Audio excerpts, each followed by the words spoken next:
Okay, Alhamdulillah, Assalamu alaikum wa rahmatullah wa barakatuh, brothers and sisters. Thank you for joining us in today's show. Actually, to be honest, this show kind of like took me back because due to the fact that I do a lot of street dawah here in Coventry, and a lot of the interactions we do have are from Nigerian Christians who talk with us and try to debate with us. So this is quite, connected to our street dawah that we do here in Coventry, especially outside the University of Coventry. We, like I said, we do have a high record or numbers of Nigerian Christians coming and talking to us and trying to debate with us and so forth. But yeah, today's show is going to be very interesting, and we've got a live poll on my YouTube channel right now. So go there and have your say. The question is there a genocide in Nigeria? Evidence actually shows that all faiths are under attack by terrorists, not just Christians or Muslims, but all faiths are under attack in Nigeria. To be also frank and quite blatant here, in 2015 and 2017, there were more attacks on mosques than anything else, any other religious establishment.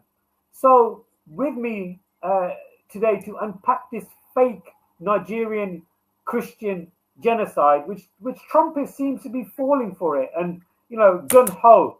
And we can kind of like unpack and see the double standards of the Christians in Palestine and the Muslims in Palestine who are being genocided, but nobody's willing to lift a finger. But when it comes to Nigeria, America is willing to send in troops to start a war or civil unrest. But like I said, today unpacking this particular topic is my brother Yusuf Ismail from South Africa. Brother Yusuf, Assalamu alaikum. Wa alaikum salam wa rahmatullah, and good to be back again with you on this important topic. There is a genocide that is happening in the world today, and that is in Gaza. We've been discussing it for many months. There's certainly strife and massacre and slaughter that's happening in Sudan by this paramilitary terrorist outfit called the RSF.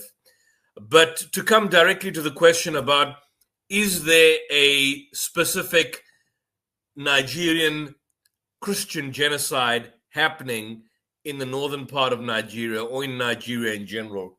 The clear and straightforward answer to that is no. Now, what do we mean when we talk about Nigerian genocide or the so-called Nigerian genocide myth? This is a claim that there is a systematic, state-sanctioned, hear what I said, state-sanctioned genocide of Christians in Nigeria, despite the fact that a significant number of the members of the government in Nigeria happen to be Christian. Notwithstanding that fact, the claim is that Christians are in fact genocided in Nigeria, and that this has some sort of support by the state in some way, shape, or form. That entire narrative has been rejected by the Nigerian government, and many independent researchers and analysts who have described it as certainly falsehood, as fake news, as a mischaracterization of the nation's security challenges. Some of the individuals that have been promoting this kind of idea that there is a Nigerian genocide have been predominantly, the vast majority of people have been evangelical groups, have been right-wing politicians, people like Senator Ted Cruz, and there's Christian organizations like Open Doors, the Jubilee Campaign, and media personalities in relation to that have basically been effectively utilizing false information and false news that has been emanating from channels like PBS and like the Christian Broadcasting Network. For example, there's a well-known Christian Broadcasting Network. I think it's called the, if I'm not mistaken, called the Trinity Broadcasting Channel. I think it's called the Trinity Broadcasting Channel, TBN. Israel, and you go there, Nigerian genocide, and it'll then open up basically everything that you see on what is happening in relation to Muslims allegedly killing Christians in Nigeria.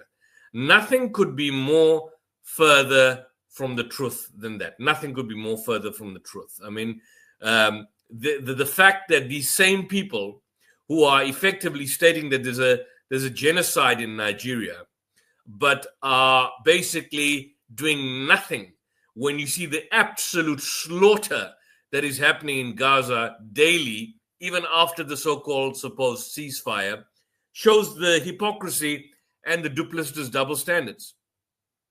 There is certainly violence in Nigeria, but this violence stems from a whole range of issues, a whole range of multifaceted issues, including groups stemming from groups and divisions between death cult organizations like Boko Haram, ISWAP, so on. There's banditry clashes between the farmers, herders, over dwindling resources, over communal rivalries, over secessionist movements. Both Christians and Muslims have, of course, been victims of violence. But the data basically shows from groups like the Armed Conflict and Location and Event data, they basically show that the vast majority of the victims of groups like Boko Haram and ISWAP and ISIS in Africa and so on, the vast majority of them are Muslims. Muslims predominantly in the north. There is no evidence whatsoever. There's no credible evidence whatsoever of any official state-led plan or policy to systematically eliminate the Christian population.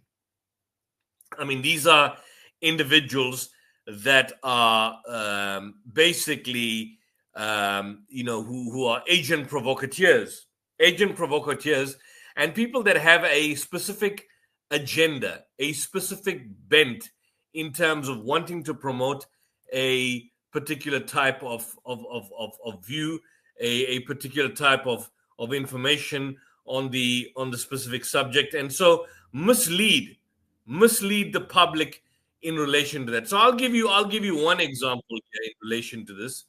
This is an individual, and he's well known to you. He's well known to me. But why would he be going all the way to Nigeria to essentially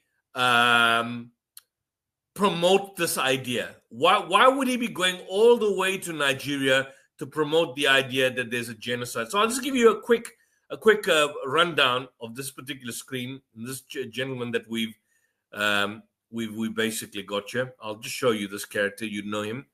He's an Islamophobe. He's a religious fanatic. He's someone that is out there to make mischief. Just want to listen to him. Can you see the screen? Who do we have here? Can you see this?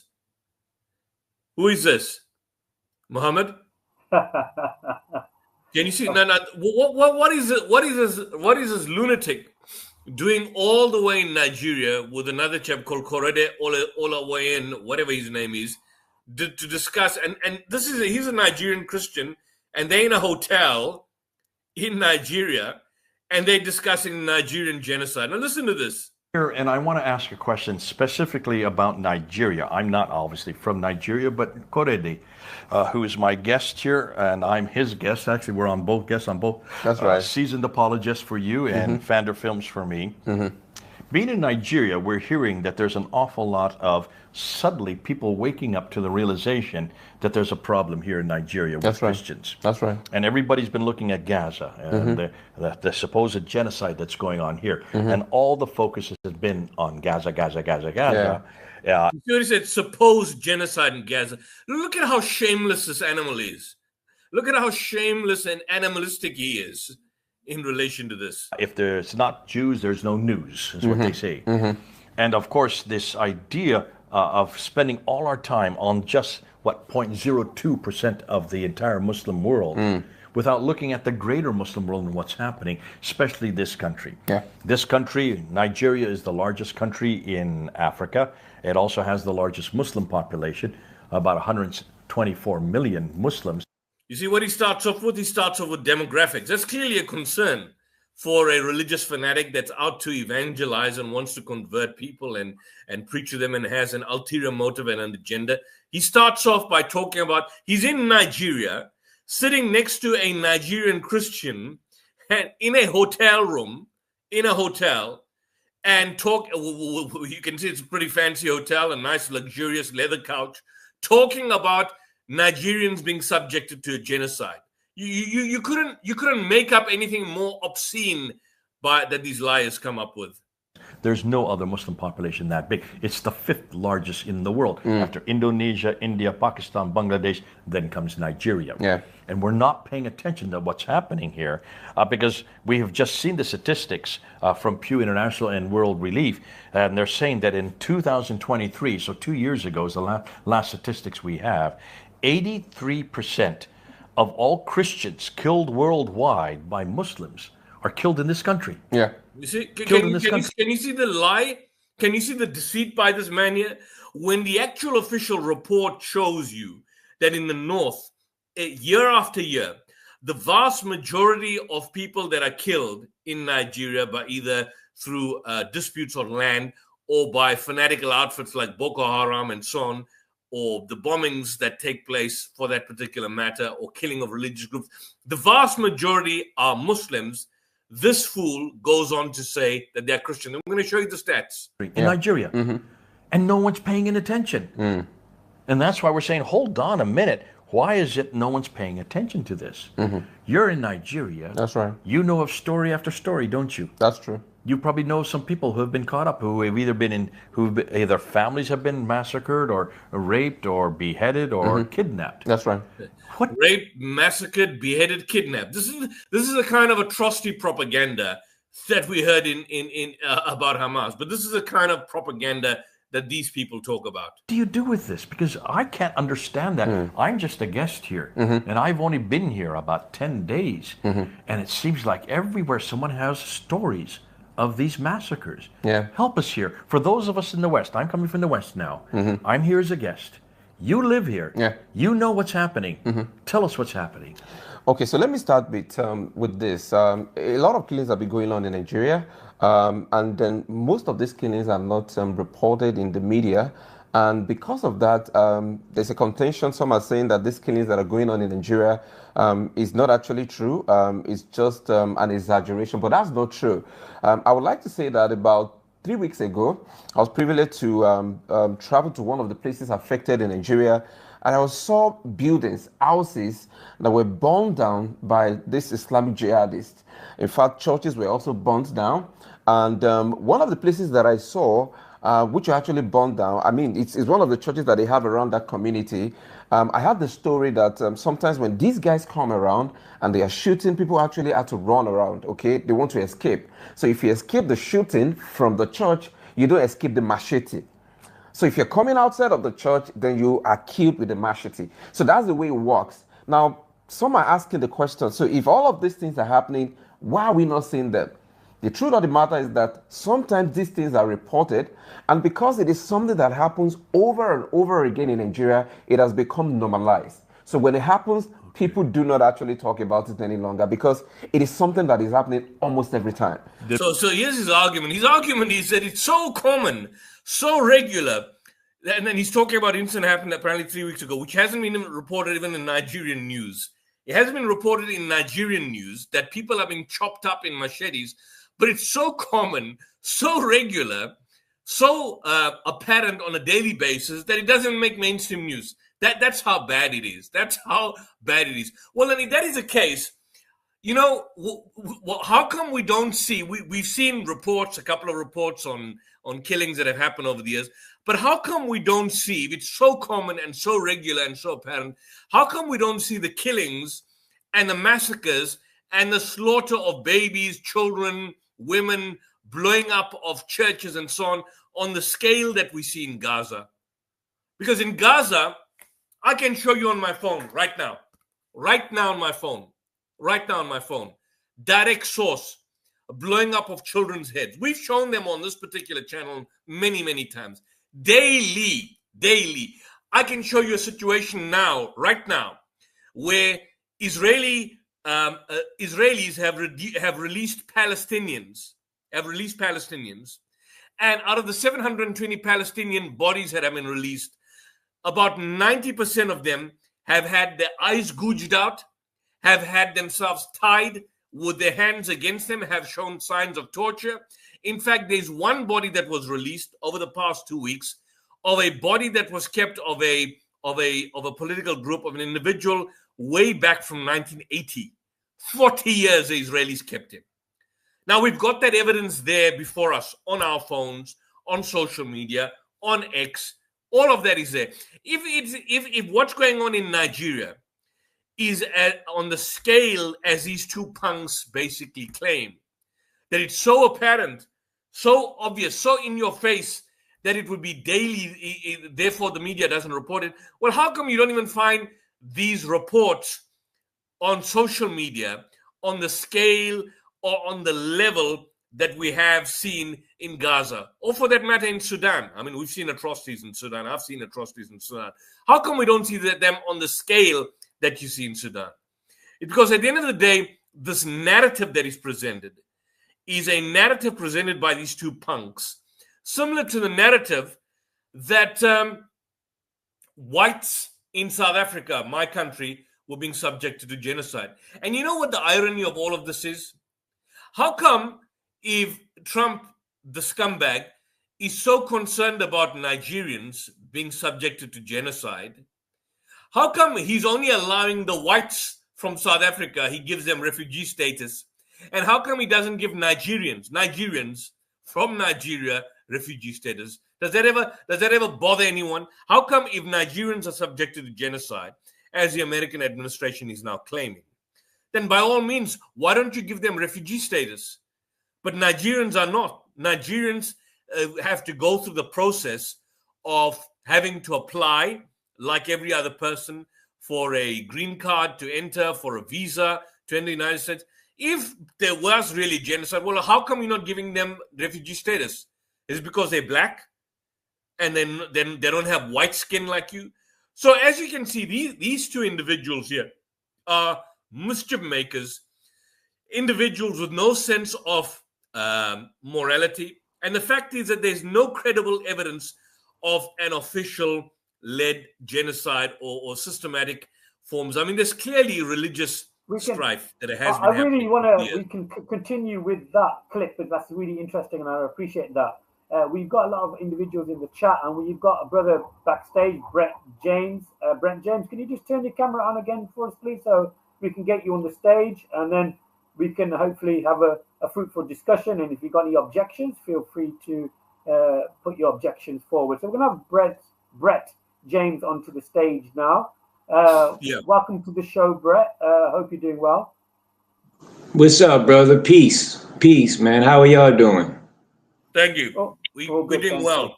That's what we need now. Thank you. I just want to make the point, Mohammed, before Brett mentions this, that at the 80th session of the United Nations General Assembly, when the Vice President Kashim Shettima affirmed Nigeria's solidarity with the people of Palestine, who for the past 23 months have endured an absolute genocidal campaign of sustained bombings and so on. The Nigerian delegation, this was just about, I think it was last month, I think it was last month. They voted towards the implementation of the two-state solution as a peaceful settlement.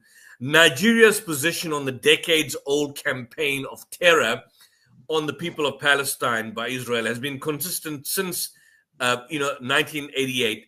And so what has happened is that in the United States particularly, you've had various far-right opinion shapers, people like Bill Maher, that fanatic atheist, people like Ted Cruz, Zionists themselves, Zionists like the individual by the name of Eyal Jacobi. They have pivoted this claim of Christian genocide in Nigeria, and they push this narrative with the same kind of fervor which was wheeled out earlier this year when the United States government stated that there's a white genocide in South Africa. In fact, lying, because if you recall that picture that Trump showed our president was clueless, Ramaphosa. He showed a picture of a whole lot of crosses. That town is about 2.5 hours away from me. It's in Newcastle. And those pictures of crosses were not actual graveyards, but were symbolic of the COVID deaths that had occurred. Not that all of them were COVID deaths, but the COVID deaths that had occurred. And also that there were killings in a farm area where both black farmers, black employees, and some white farmers were killed. But it's been presented in a sense that there's some sort of genocide. And so not surprisingly, similarly now, no one's denying the fact that you've had death cults. Of course, how powerful they are, it begs a question like Boko Haram and many of these other extremist fanatical groups that have been operating. But what has happened now is that the propagandist goal by the Zionists has been particularly to promote the ideas of rape, beheading, killing of babies alive, just like the propaganda that was happening after October 7th, which is now they've now stated that it's happening in Nigeria, which is a lie. It's a lie. We're just going to hold on there because I really want to get some feedback from Brother Brent. I'd love to get his take on this so-called genocide in Nigeria. What's your background, Brent, and what's your input towards today's show? My background, man, I'm from Baltimore, Maryland, and I'm a Muslim of the book. I don't have no imam. I don't have a mosque of my own. I just prostrate, worship my Lord alone, and I'm not connected with no groups.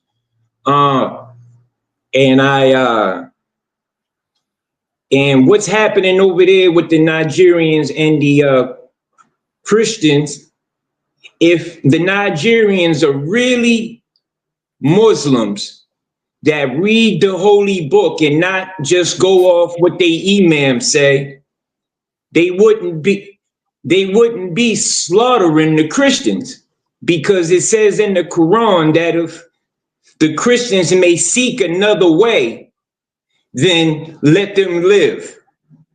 Let them live, and let them live until they enter another course, the course of Allah, right? Islam is all about mercy. Now, let me read this real quick out the holy book. It's called chapter 5, The Fool, page 272, Surah 82. It says, "Thou wilt certainly find the most violent of people in enmity against the believers to be the Jews and the idolaters, and thou wilt find the nearest in friendship to the believers to be those who say, we are Christians. This is because there are priests and monks among them, and because they are not proud." So, real Muslims don't kill. Real Muslims don't kill believers. Now, Christians are the nearest to us in friendship. That out there, what's happening up in Nigeria, I don't really worry about what's happening out there because I'm in the Western world and there's a lot of racism, a lot of thieving, a lot of murdering out here of black men and non-white Muslims and white Muslims. And I just want to add something. The data really shows that's coming out of Nigeria. The data shows that non-state actors have attacked both churches and mosques in Nigeria. While there have been more attacks on churches in the last 6 years, the data reveals that there were more attacks on mosques in 2015 and 2017. These these people who Now, are hold on now. Now, listen, man. It says here in my book that if they fight you in the mosque, slay them. Slay them. But if they stop, spare them until they enter another course. Now, once they roll up in that mosque and start rah-rahing, we can slay them with no problem. Now, like, I don't know how that is when a Muslim steps into a Christian church, but I know out here when that happens, more than likely the Muslim gets shunned. And when the Christian goes in the mosque, he gets embraced. You know, like, this is a lot of political garbage that's going on. Only to stop. Brent, I want to come in. You had a lot to say. Let me finish, brother. Let me finish, brother. I'll give you a minute to finish, and then let me come in. Brother, let me finish. Okay, yeah. So go ahead, sir. All this is to stop Islam spreading throughout the whole world, because Islam is truth. Islam is peace. Islam is he who submits his will to the will of God, which is the will of good. Now, this whole Christianity thing, you know, like, it started with Saba, sun worshippers, Queen of Sheba. Solomon pulled her up and brung her into Islam, rearranging her throne, then bringing her unto his palace, which Sheba thought it was a expanse of water, but it was a palace on water, but that's another story. But Muslims is all about peace. We're not about murdering and baby murdering. We don't get down like that, man. You know, that's that Jew Talmud Cabal literature. And all this is about, they want to make these sacrifices so they can strengthen the power of their idols. This is how they do it. And that's how the Catholic Church do it. Hold on, Let me end with one more thing. The Catholic Church, what they do is go to continents, tribes all around the world, destroy them, convert them, take their gods that they worship, bring it to the vault that's in the Vatican, so they can have all these gods from all over the world that they can add to their evil power using the gods of the people. Okay. Right, I've got a question for you. Why do you think Trump is willing to sacrifice American troops to save the Christians in Nigeria? And why does he say it's a genocide when in reality the genocide that's really taking place is in Gaza? Listen, Trump walked into this garbage. He's cleaning up Biden, Bush, Clinton, all the way back to Ronald Reagan. He's cleaning up a big mess. And he's not the one that caused all this, but he's the one that's stopping all this. This is why they're all looking at Trump, because the people who started all this, they stay behind the scenes. You don't see them. They are people that you know now. Okay, we're gonna all right. Go ahead, Brent, you had a lot to say. So let me just come in here. The point behind this program tonight is that there has been claims by Trump, your president. I think, are you in New York, by the way? Do you stay in New York? You just got a new mayor there, right? Are you in New York? No. I'm in Maine. I thought I heard New York. Yeah. What our aim here is, just to hear me out. Trump basically made the claim earlier that there was a genocide of white people in South Africa. That's not happening. There is a genocide happening in Gaza against the Palestinians. He doesn't acknowledge that. Now, just over the past week, he's clearly someone that has no knowledge. He's a transactional guy. He's a business guy. He's out to make money. He doesn't know much about politics. But now someone has informed him that there's a genocide of Christians in Nigeria.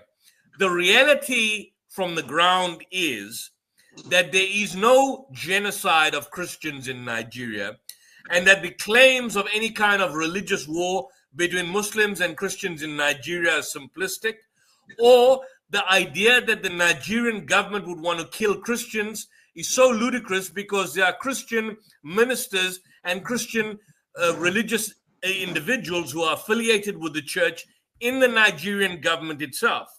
What the reality seems to show, and what Mohammed has pointed out, is that there have been conflicts that have been driven by ethnic rivalries, by land disputes, by criminality, and religion comes secondary. So Boko Haram, which emerged, I think, in 2002 and then positioned itself in the Borno state in 2009, the vast majority of the people that were killed by Boko Haram were Muslims.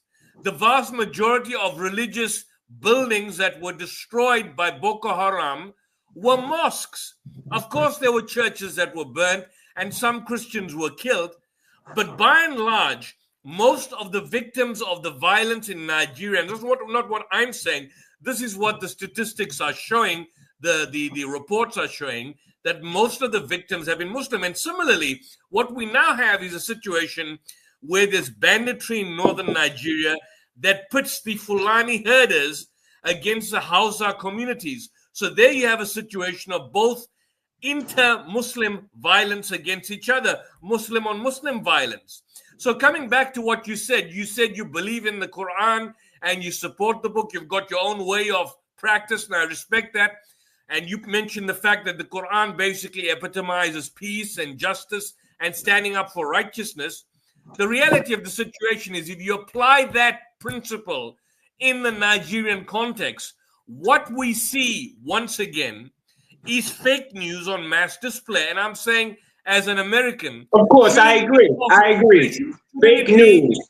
Fake news. Shouldn't it be the time for people like you to advise those sick, satanic, evil Zionists in the United States who are wanting to turn the world's attention from the real genocide that's happening in Gaza to a fake genocide, albeit there's some violence? Shouldn't it be the responsibility of the Muslims and people like yourself to turn the attention of these evil people to the real injustices that's happening in the world? Okay, now listen, like you said, this is all fake news. There is truth to it. Yeah. But America lies all the time. Now listen, man, I'm nobody. I'm I done did time in prison, grew up in the streets, the poverty. I'm nobody. All I am is a servant of Allah. All I can do is observe my duty as a Muslim. Give the good news and the warning, and I'll just keep it moving. Because my Lord said, hey, you're not a warden over them. You will not be asked for what they did. Now, what I know is this, that Trump, I like Trump. I do, man. I voted for Trump because what he stood for and what he opposed, which was LGBTQ rights,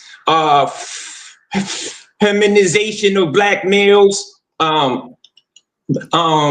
abortion, war. Trump was against all these things, and he was for the people. Hold on. Let me finish. Was he against sexual abuse of children? Yes, of course. Yes, he's against. Against. What was he doing on Epstein's Island? What was he doing on Epstein's Island? Hey, listen. Doing on Epstein's Island? Okay. I'm about to tell you. I'm not concerned with him. Listen, I'm not concerned with hearsay about a man's penis. I'm not concerned what a man do with his sexapades.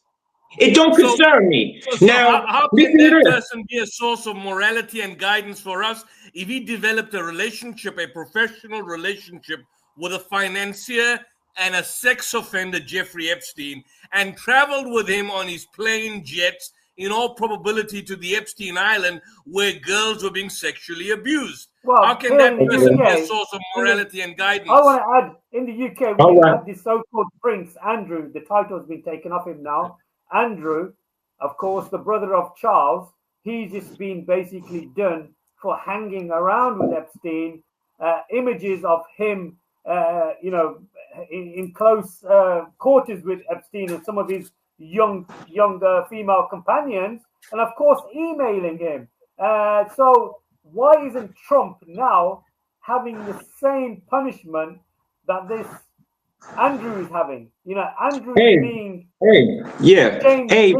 let me tell you this, right? Hey, even Americans, even white America here in America, hate Trump. Hate him. You know why? Because he's destroying the system. He's destroying this system. You guys heard of the New World Order, right? You know we going into that right now with everything, technology, the mark of the beast, the chips, all that. All that's happening right now, man, up in Western America. Y'all worried about slaughter up in Nigeria. Man, listen, I'm worried about not taking the mark of the beast. Okay, now he's tearing down this system. This guy Trump, he beat up the feds. He beat up the FBI. He beat up the CIA. These are enemies of black Muslims in America. Brett, the same leadership in America is calling to save the genocide of the black Christians in Nigeria, while the genocide that's taking place in Palestine, which is apparent, even historians and commentators are saying it is a genocide. Why isn't the American establishment willing to do, especially the Christians, and these are for the Christians in the chat, these so-called love all and hate none type of Christians who like to say we like to turn the other cheek, Jesus was persecuted and so forth. These are the Christians who are running your country, who are calling for the demolition and the genocide of the Palestinian people, so can they establish the second coming of Jesus. Why isn't the Christians, the community of Christians, speaking out regarding the genocide in Palestine? Because the Christians have no power in America. The Catholic Church does. The Pope, the Universal Church that funds Christianity. That's the power. Christianity is just a name. It's just a name. That's it. They have no leader. They have no structure. They don't even read the book. So, I mean, listen. My last question. Listen, my last question from me is going to be this Charlie Kirk situation. That's all of a sudden gone quiet now. Nobody is talking about it. You have Candace Owens raising some conspiracy theories about it. I would love to hear your thoughts on this assassination of Charlie Kirk. And do you think it was an inside job? Yes, of course it was an inside job. It was an inside job to make Islam look messed up. Because Charlie Kirk had an issue with Muslims, really black Muslims in America. And he wanted America to be that old-fashioned Christianity home and, method way of living. And, I think this, man, I think these Zionists sent that sniper to do that. And after they make all these media videos of Charlie Kirk speaking down on Islam and how it's messing up America and all this, they make it look like an inside job, but on the strength of a Muslim. Yet it wasn't a Muslim dude who did it. It was an average white guy, white kid. But they don't make a huge issue about it because it wasn't a black guy or Muslim or nothing of that. This guy didn't even have a religion. He was just some regular dude, man, regular guy.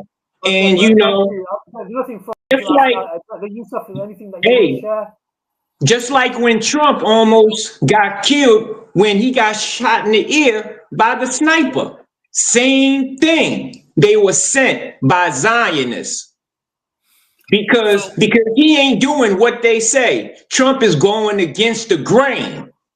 This is why the leaders of America, the what they call the shadow government, hate Trump.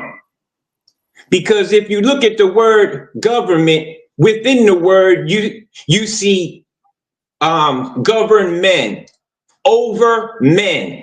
Nobody's over men but God. Government is for the people, made by the people to serve the people. But the government has went astray because they got these Zionist claws in them that's seeping through America, that's making mischief, that's causing mischief and bloodshed in the land. And it's spreading so much that now it's up in Nigeria going crazy. Brent, I want to ask you a question. Man, this is just bananas, man. It's bananas. Have you spent prison time? Have you done prison time? I'm just curious to know. Yeah, yes, I did. I see on your neck. I see on your neck you've got a tattoo of a bow tie. Were you higher up? Were you higher up in the hierarchy? Yo said I got a tattoo. Hold on, brother. Don't disrespect me like that. I don't got a tattoo of a bow tie on my neck, brother. That's not a bow tie. That's the burning bush with the dove descending. That's that scene in the Bible when John baptized. How many years did you do how long did you do as far as time is concerned? And did you accept Islam in prison? I was born a Muslim. I just didn't know it. You know what the book say? Listen, Muhammad said, everybody is born a Muslim. It's their parents that make them a Jew or a Christian. All right. But listen, I discovered knowledge itself when I was 19 years old, locked up in jail, waved up as an adult. But I didn't really step into the book itself and study until about 6 years ago. But how old are you now? Yeah. How old are you now, Brent? How old 43. Are you now? 43 years old. And how much time did you do? How much time did you do, if I may ask? 11 years old. 11 homicide? Years. Was it homicide? My last, hold on, but let me finish. I'll tell you, man, it ain't no problem. My last bid was in Sousa Baranowski, Shirley Max, level 4 prison in Shirley, Massachusetts. I did 5 years for armed robbery. For armed robbery of a restaurant. Nobody got hurt. There was no gun. It was a strong arm. That's why I got 5 years. They lied and they said that they seen the outline of a 9mm in my waistband. Okay. But I got 5 years and I did it. But let me tell you this. My Islam has been around me my whole life. I just chose to live the street life. But when I got released during my 5 years in 2013, I got released. From 2008 to 2013. While I was locked up, there was this imam that came to the jail every weekend, Brother Randy, and he runs mosque number 11 that's in Boston, Massachusetts. And the jail that I was in when I got lowered, like in the lowest security jail, a level 3, a medium, I went to Norfolk. That was the prison Malcolm X went to. And I looked at his cell. You know, they got his window green. And you know, that represents Islam, the land. Okay, green and gold on the inside, land and wealth, right? So, but while I was there, this brother Randy, he gave me the book and I started studying the book. reading the book, and I have become so much in love with the book that it's been a part of my life, my companion, since I've been out of prison, really. Like, and I've been out of prison, for 11 years now. So that's the only, and during that time, I done read this book 4 or 5 times. I done rewrote the book verbatim in a book myself. And it took me 2 years to do it because I wanted this word in me. I wanted it imprinted it on my mind. Because growing up here in America, you get brainwashed at a young age. And if you don't make a step, to start reprogramming, you will die in a disbelieving condition. You understand? So my Lord chose me. I am in whom he pleases. So he chose me, and I've been studying the book really heavy. And like I have a YouTube page on here. It's called Brent James on YouTube. Have you met some of the brothers from the nation? Have you met some of the brothers from the Nation of Islam? Yeah. But listen. For some reason here in the West, brothers can't unite. Because it's all about how much knowledge you know, how much knowledge you got on cap, and how much money you got. Okay, brothers cannot unite here. Believers have a hard time uniting.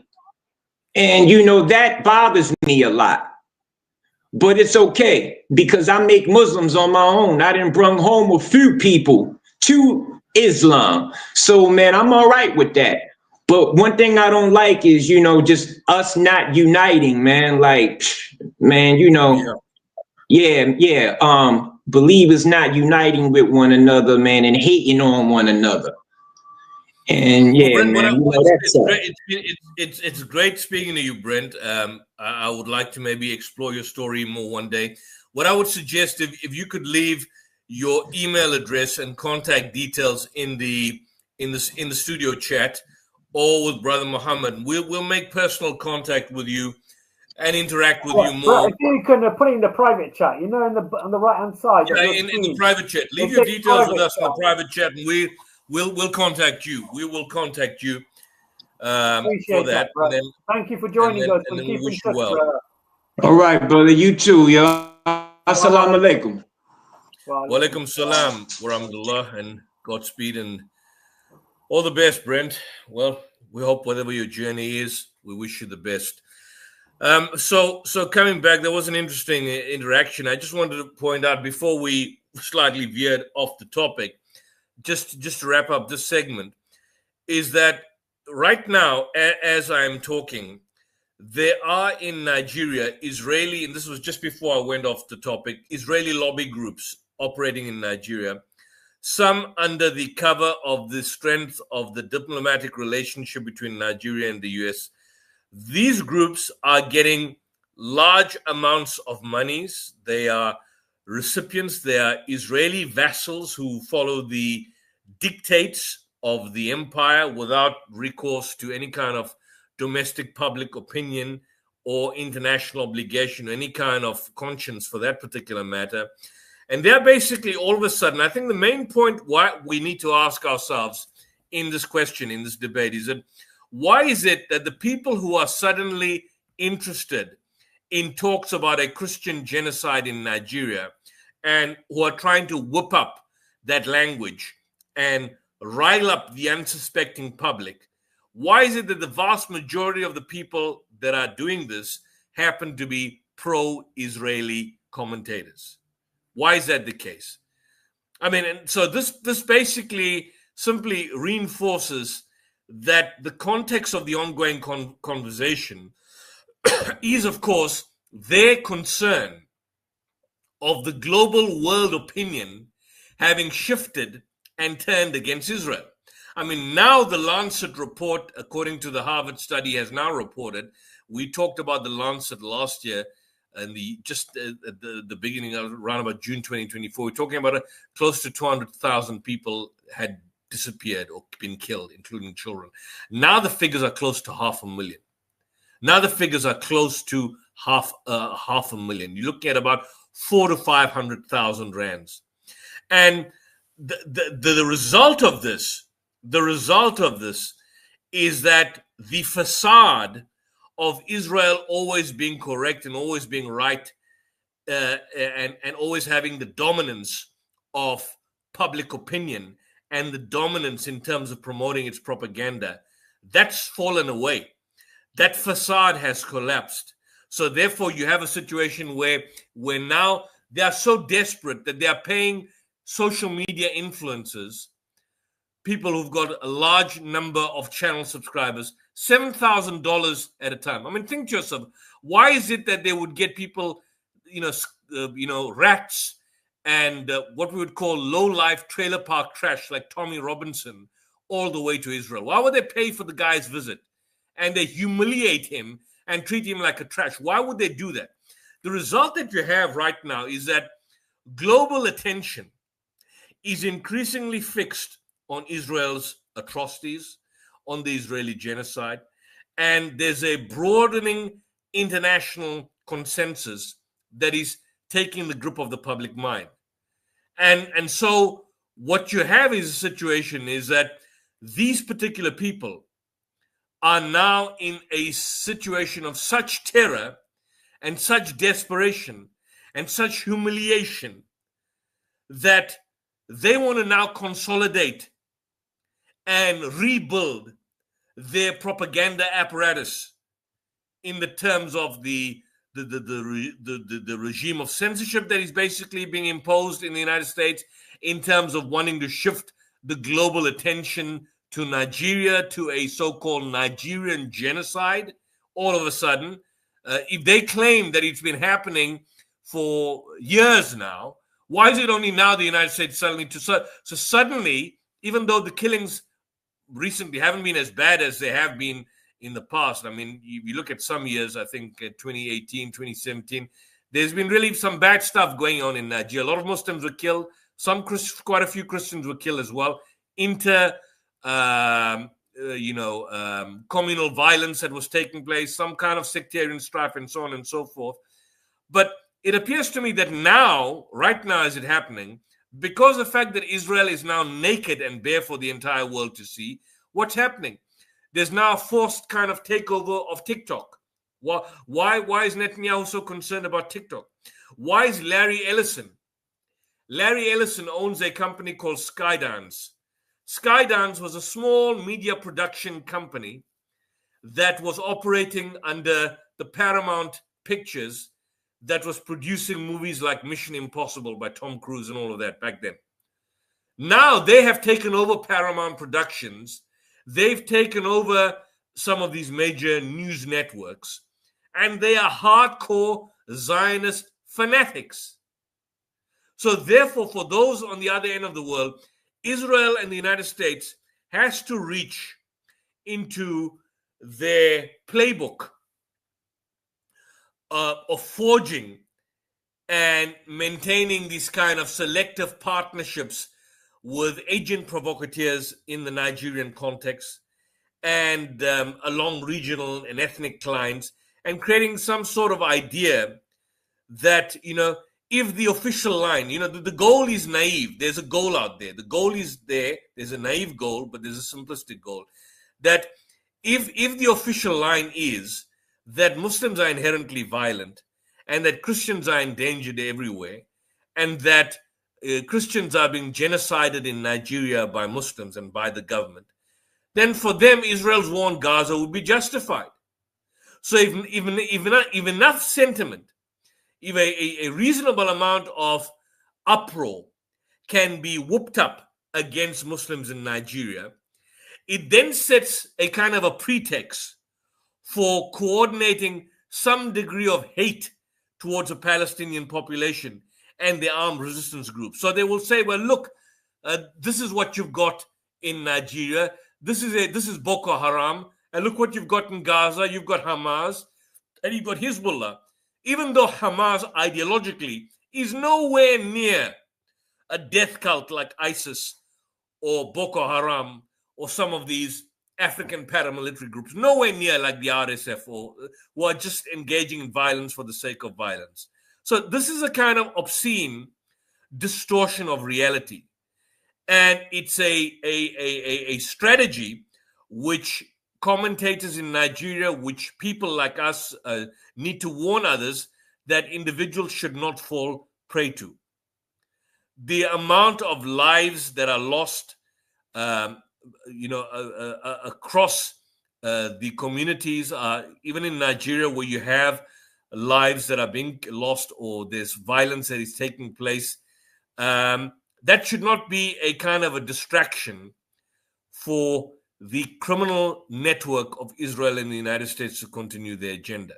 So what you've got, Jen, what I see, this kind of fake Nigerian genocide, it's a cover topic, it's a distraction, it's a kind of a redirection of the culpability of the crimes of the United States government, of the Israeli regime, and essentially an obfuscation. There's an obfuscation and there's a deflection. So they're presenting something to misrepresent and give the world to talk about, instead of basically allowing Israel to face the accountability for its crimes. And can you point out anyone? Can you point out anyone? And this is a challenge to viewers out there. Show me one person that has been complaining about so-called genocide against Christians in Nigeria that has been equally condemnatory in condemning the genocide that's happening in Gaza. Can you show me one person? One, just one. One individual. Give me one individual that has been prominent in condemning the genocide in Gaza and is now equally saying, by the same consistent moral standards, we need to condemn a genocide allegedly happening in Nigeria. Give me one, not one. Because of the fact that there is no genocide taking place. Because if there was a genocide taking place in Nigeria on the scale that these fanatics and deluded fools are talking about, then by extension, they would have recognized the genocide that's indeed taking place in Gaza, and which is being recognized by international genocide scholars. I mean, I'll just give you the stats here. I'll give you the stats. Let me just go to the stats quickly. We've printed this out more. International Union of Genocide Scholars, Israel. I just want to open this up. The international, yes, Chen, I'm going to share this page with the brothers just to give you an indication. This is a scholarly outfit, not a Mickey Mouse group of individuals. This is just do a type on Google. Do we have it on the screen, Mohammed? Is it there? The International Association of Genocide Scholars has formally declared that as at 2025, via this resolution that has basically been passed, as at 2025, Israel's policies and actions in Gaza meet the legal definition of genocide as set out in the 1948 United Nations Convention. The resolution was passed with 86% of the voting members in favor. The IAGS based a decision on evidence indicating intent. That's a statement which we went through by Israeli officials. And of course, the acts of genocide, deliberate deprivation of water, killing, forced displacement, and of course, additional crimes that have basically been engaged. Now, this is an association of genocide scholars that have basically dealt with the issue of what's going on in Israel. Has the International Association of Genocide Scholars made any equivalent pronouncement on what's happening in Nigeria?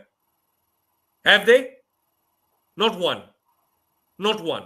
So if you've got the International Association of Genocide Scholars that have declared what is happening in Israel and Gaza as a genocide, but have not done so in Nigeria, and then you've got these nutcases like Jay Smith and other religious fanatics that are talking about a genocide in Nigeria, sitting in a hotel, a 5-star hotel, because that's when I went to Uganda, by the way, and I went to Kenya, and I went to some of these places, we never went to 5-star hotels.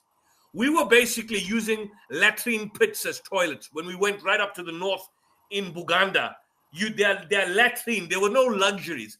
This man is sitting in a luxury 5-star hotel in Nigeria with a fellow Nigerian, having the bloody gall and audacity to talk about a Nigerian genocide in a 5-star hotel with a Nigerian next to him, and having nothing to say and excuse, in fact, the actual genocide that has been recognized by the International Association of Genocide Scholars against what is happening in Gaza. So this makes the point, is that this is a cover topic. This is a distraction. This is an obfuscation. This is something to go out to misrepresent and give the world to talk about, instead of a lie of ensuring that Israel is basically held accountable at the International Court of Justice, that its leadership is held accountable at the International Criminal Court. Now, why is it that the same people, let's assume maybe Gaza is too much for you to discuss. Why don't you talk about what's happening in Sudan? Why don't you talk about what's happening in other parts of Africa where you do see actual real killing? Why is it only Nigeria? Why is it that you don't talk about the Christian churches in Bethlehem and Christians in Gaza and churches in Gaza that have been destroyed? Why is it that in that instance, Christians don't become important when Jews are killing them, when Zionists are murdering them, when you have some indication of some extremist radical Muslim group that may be killing Christians, but at the same time killing the vast majority of its targets have been Muslims? Why is it only in that instance it becomes convenient? So Muhammad, the very instrument of suppression, the very instrument of organized violence that is deployed by people from the United States government and by the Israelis is now repurposed and handed to another situation where there's actually no genocide that basically is happening. And I want to ask the question, why? Why is this happening? Why do you think this is that? Do you honestly think that the United States is a broker for peace? Do you honestly think that the United States cares about human rights in Africa, in other parts of Africa? Well, I want to ask you this question. What does Nigeria have that the United States may want to have? Anyone bother to ask that? What does Nigeria have that the United States may, in fact, have an interest in? Mohammed, any guess? What do you think? Well, I don't want to spoiler alert, but of course, there's natural resources. Look at the figures. Look at the figures. Put this on the screen, Mohammed. This is the AI overview, and we'll go to the look at what we've got. Africa holds an estimated 125.5 billion barrels of oil in reserve, with the top countries being Libya, which is now controlled by an American proxy, no longer Gaddafi. Number 2, Nigeria and Algeria. Libya has the largest reserves on the continent, followed by who? Nigeria. Approximately 37 billion barrels. Algeria, which is a third, it's a far third. It's only 12.2. Then you've got Angola, 7.7, 5 billion, 3.7 billion. So they've got Libya. They've already got Libya. They've got their proxy. They're running a racket in Libya, and you've got a death squad government in power. Nigeria would be the next target, if there is, and I don't know if there will be. Trump is a man that has an attention deficit disorder.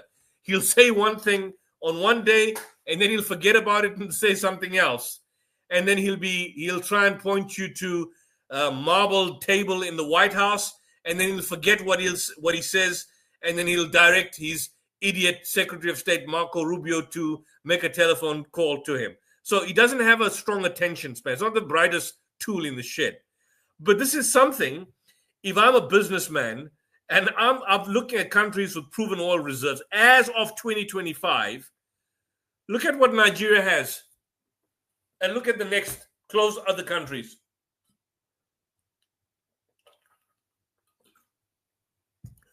So again, if Nigeria was selling sausages and was specializing in sausages, you think the United States would be interested in human rights? Do you think the United States would be interested? If Kuwait was basically specializing in selling of flowers, would the United States have gone and rushed into Gulf War I? Would they have done that? This is another interesting figure that people may be keen on looking at in terms of what's going on in Nigeria here. Look at this here. The American interest. If you can just play this on the screen here. As of 1 January 2025, Nigeria's crude oil barrels and condensate reserves stand at approximately 3.78 billion barrels. The reserves life index at current production levels, Nigeria's oil reserves are estimated to last 64 years, including a long-term potential as a global energy player.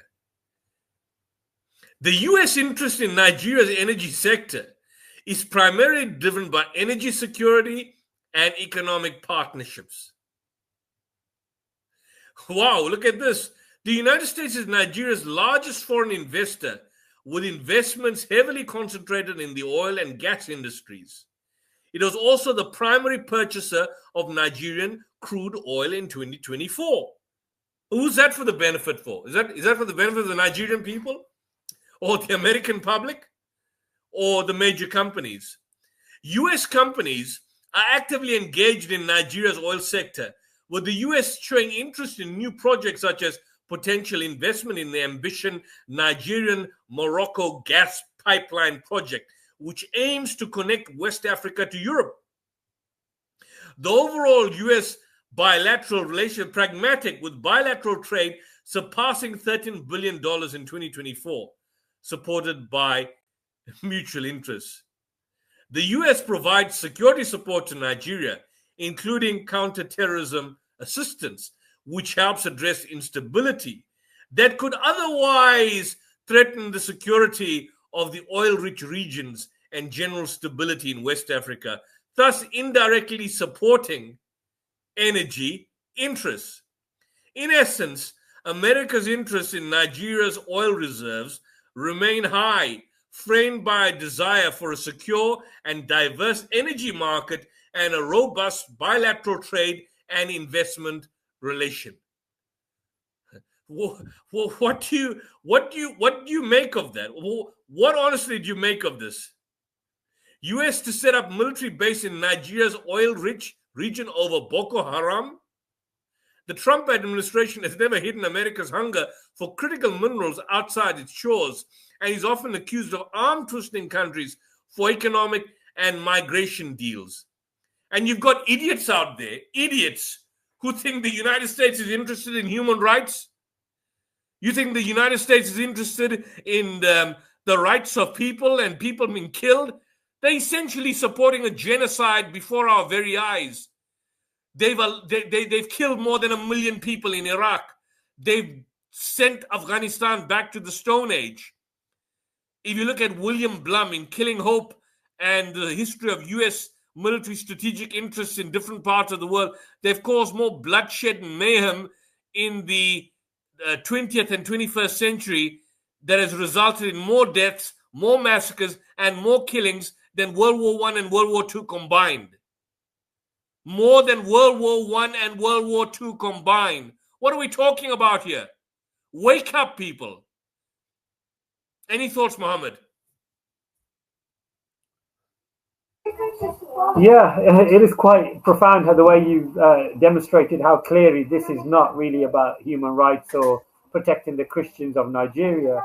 It's based upon resources, and the list that you shown earlier. Of course, Libya has been taken. Nigeria is next, and I think this is what they do. They send in proxy groups and armies to disturb the country, to uproot the country, and then they are the ones who are going to go back to kind of save the country. But in reality, what they want to do is rape the country of its natural resources, and then move on to the next country. I think Sudan was there, wasn't it, Yusuf? Yeah. Sudan on the Somalia, Mogadishu. So there's an interesting article by Kurt Nemo in the, and maybe I'll open this article on the phenomenal website by the Canadian professor Michel Chossudovsky. I had an email communication with him many years ago. I hope he's still around, but he was running an excellent website. This is a Canadian website called globalresearch.ca. It's been shadow banned, just like our channels has been shadow banned. So before you would click in global research on Google, it will open up the it will basically open up the website itself. But now, unfortunately, what happens is that you have to physically go there, and you have to type yourself.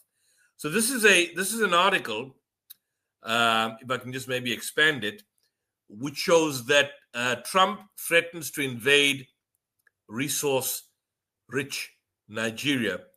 They wanted to invade Venezuela, and so on and so forth.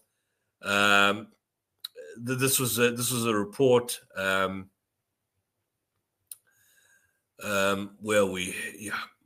let's just go down here.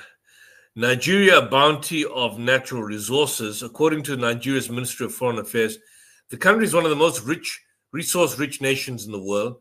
It possesses oil and gas, gold, bitumen, coal, iron ore, limestone, lead and zinc, tin, bauxite, and lithium. Since 2013, China, that's a major threat, has invested over $1.3 billion in Nigeria's rapidly expanding lithium processing industry. The country's vast lithium reserves are estimated to be worth over $34 billion. This is lithium. Lithium is crucial for producing batteries for electric vehicles and renewable energy source systems. China has secured $20 billion in investment. China's investment in Nigeria has alarmed the US. China is expanding its approach from a focus on economic influence to greater military and information operations. Nigeria and China signed a deal to establish a military hardware production facility in Nigeria. Nigeria is a founding member of the Economic Community of West African States, and goes on and on and on. And then, here's the point. Trump, in response to Trump's 15% tariff imposed on Nigerian imports, Nigerian speaker said in April, Nigeria must act decisively to diversify its trade partnerships. Strengthening our bilateral relations with China presents tremendous opportunities for growth in trade, investment, and technological cooperation. So you raise your tariffs, we'll look elsewhere. The BRI in Africa and diversification at the expense of the United States are the real issue, not the persecution of Christians in Nigeria. Unverified narco-terrorism in Venezuela and attacks on Nigerian Christians serve as a fig leaf for the Trump administration to roll back BRI and also ensure the continuation of neoliberal domination of trade and access to natural resources. On more than one occasion, Trump advocated stealing oil from foreign nations. During his first term, he embraced stealing oil from Syria. Well, that's going to happen now. They've got their man, ex-Al-Qaeda in Syria. According to his then Defense Secretary, Mark Epstein, the illegal presence of U.S. troops in Syria was to deny ISIS access to oil revenue. During an interview with C-SPAN in 2019, Trump said in the United States will remain in Syria and we'll be deciding what we're going to do with the Syrian oil. In 2013, he said, I still can't believe we left Iraq without the oil.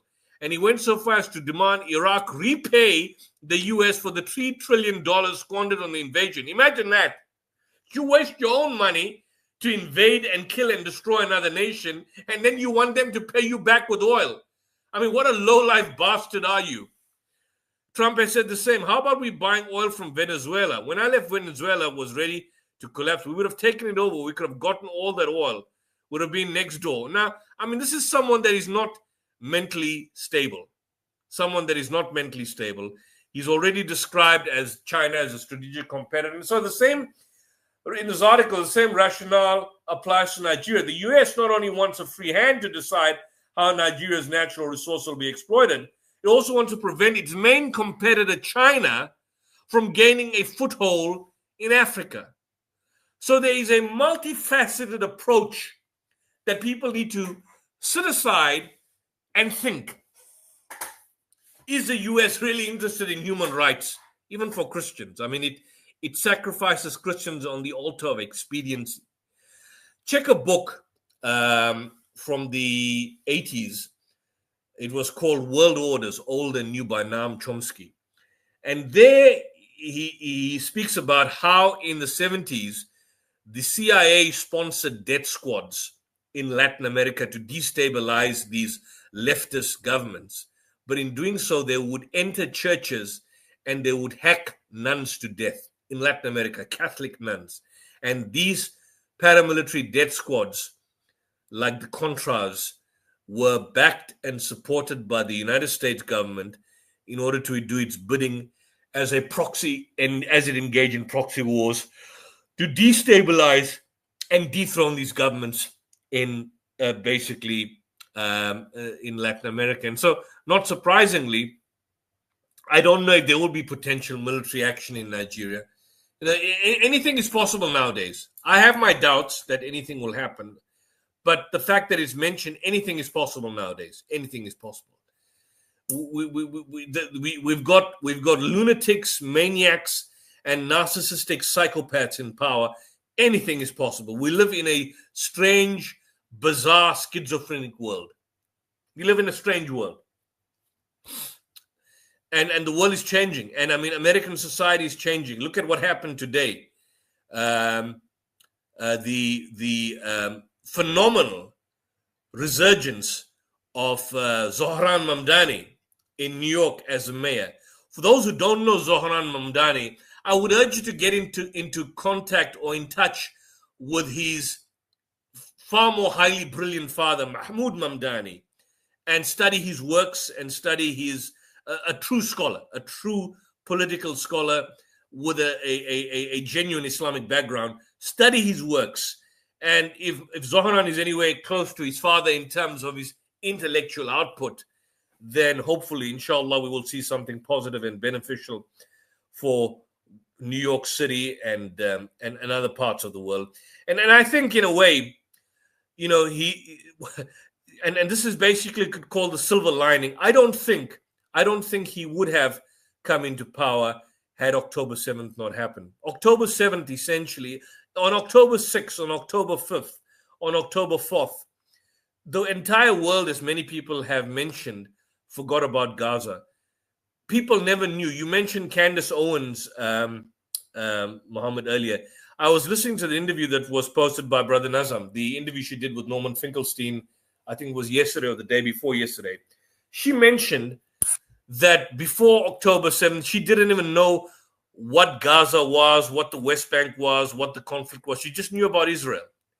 And what happened on October 7th and what subsequently happened with the Israeli genocide, the silver lining is that it blew the world up so much so that I don't think the Zionists and the propagandists will come back from this intellectual global hiding that they have received at an ideological level. I don't think they will ever come back at an intellectual level in being able to convince people that their position is right. In fact, the entire world can see how evil and how systematically rotten their ideology and their belief system and the evil is. And these are the people. These are the very people that Surah 9, verse 29 speaks about, the jizya. You don't impose the jizya on just your average Jew or Christian. You impose your jizya on your modern day Christian and Jewish Zionists if you eventually come to power, to ensure that these people get humiliated. And when the time is right, we'll even make Trump and Netanyahu pay the jizya in their underwear. Openly humiliate these evil people. They are falling. They are collapsing. Day by day, they are collapsing. That is why Trump was shitting in his pants just a couple of days ago when the pictures were so clear that Mamdani had destroyed an Andrew Cuomo. And imagine that. They are so low, so evil, that they have not, that the only best candidates they've got are sex abusers and sex traffickers. I mean, Andrew Cuomo, he's got a history of sexually abusing young women, young girls. Why is it that the vast majority of these particular people that are so supportive of Israel, that are now talking about a genocide against Christians in Nigeria, why is it that the vast majority of these people are pedophiles and are involved in sex abuse and justification of pedophilia, or have had some sort of close links with Jeffrey Epstein and his group and community? Why is it that these are the type of sick people that are talking about genocide in Nigeria and trying to, besmirch the character of Mamdani and so on? Why is it that we have this? It's because they've got nothing. They've got no morality. They've got no background. They've got no Quran. They've got no hidayah. They've got no guidance. They've got no Sirat al-Mustaqim. So what do you expect from them? They're down onto the path of hellfire and destruction. That's the only outcome. This is what the Quran speaks about. These are the people that are destined for damnation. If they don't repent, there's no way out for them. We stated boldly and clearly they are destined for eternal damnation. And we make no apologies for it. And all their puppets and their fake news influencers and social media influencers and Christian fanatics and small timers like Jason, none of that. Nobody believes they're garbage any longer. This is we've seen the total hogwash and the falsehood and the propaganda and the Firaun-like behavior that has been emanating from these particular individuals. I think there's no way out. There's no way out for this lot of individuals. But I've said quite a bit. And over to you, Mohammed. Anything that you want to say and share? Yeah, I totally agree. What can I actually respond to? Because I can see the same pattern that's been taking place for the last decade of uprooting governments just to take their resources. And a lot of these so-called militias are funded by particular governments to uproot the country, so they can and so-called looking for freedom and looking for the rights of women and so forth, to kind of invade. Gives them an opportunity to strip the country of its bare resources and move along. This is the same blueprint that they've used from day one. There's nothing new to it. And why is Trump willing to now put his troops on high alert? And even reports are coming out that the Pentagon are also drawing up plans now to attack Nigeria to save the Christians. Is it because they really want to settle there, establish a base? And what you mentioned there is very important, the aspect of China. China is a huge player. When they involve themselves in countries and doing business with them, they do it on the aspect of technology, economical options. They don't use conflict and war or any type of militias. They actually do a good trade deal with the country. Okay, we will help you build roads, we'll help you build hospitals, we'll give you technology, as long as we can, take or use up some of your natural resources. But America is the other way around. They want to use military force and then blame it on the country that's giving them the natural resources. So, Brother Yusuf, what can we say? Unfortunately, we fall for the same type of fake news, same propaganda, and that chart that you showed there was profound.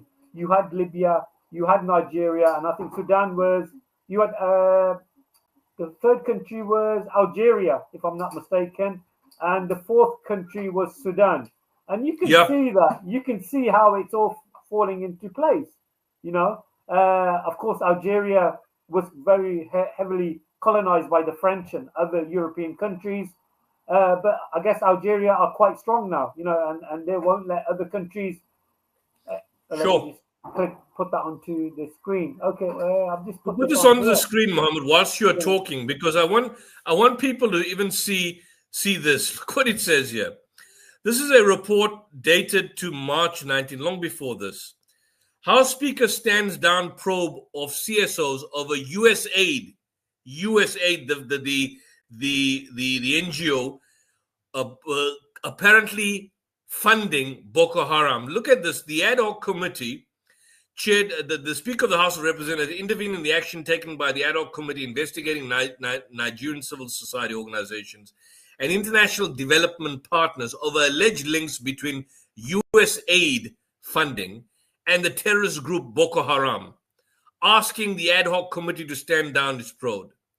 The ad hoc committee, chaired by Honorable Victor Obuzo, was established following a statement by a U.S. congressman alleging that funds from U.S. aid had inadvertently supported Boko Haram activities in northeast Nigeria. In response, the ad hoc committee issued sweeping requests to NGOs and development partners demanding comprehensive documentation covering decades of operation. Now, why do you know?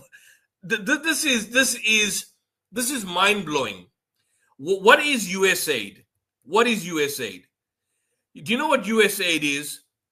USAID is the United States Agency for International Development.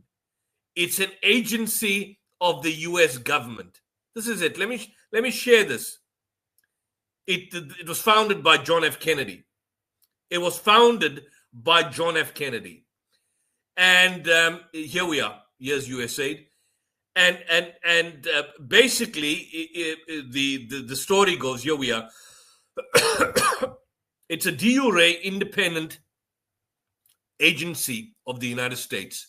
Until 2025, it was the world's largest agency for foreign aid. USAID was established to compete with Soviet Union during the Cold War through the use of soft power. In 2025, the Trump administration ended 83% of overall projects. But the talk goes in March 2025 that USAID was funding Boko Haram. USAID, Boko Haram. US condemns Boko Haram. House Speaker stands down probes of CSO over USAID. USAID funding Boko Haram. ISIS is the first post of Africa. USAID has gaps in plan, risk mitigation and monitoring. So how do you explain the fact that an agency of the United States has been possibly funding a fanatical extremist death cult like Boko Haram? You couldn't make this up. This is like straight out of the Al-Qaeda playbook. Who funds the individuals and then you claim to fight the wars against them? You couldn't make this up. Sorry about that. Mohammed, over to you. Yeah, that's quite shocking, isn't it? To be honest, it's not that surprising, but it's a blueprint. It is always a blueprint that, you know, these Western countries are the ones who aid and fund these militias to cause havoc, while these other Western countries will go in and take its natural resources, blaming it on these militia groups which they themselves funded. And we see this happening again and again and again. So, you know, unfortunately, no Christian really wants to come on and debate this or talk about it. I'm very surprised. I'm very surprised that nobody wants to come and talk about it. But the clip that you showed initially of Jay Smith was quite interesting. I don't know if we can continue playing it until the end, if that's okay. We'll go to that. I'll just play to that clip. I don't want to play more of this guy's material, but and give him kind of media publicity or credit. But let's just play that. I'll go to that and see that, and then we'll basically let me just share the screen, and then we'll take it from there. I just didn't want to give them free, because they don't give us free air. These people wouldn't give us. They're so afraid that they wouldn't play our content. We're not afraid to play theirs.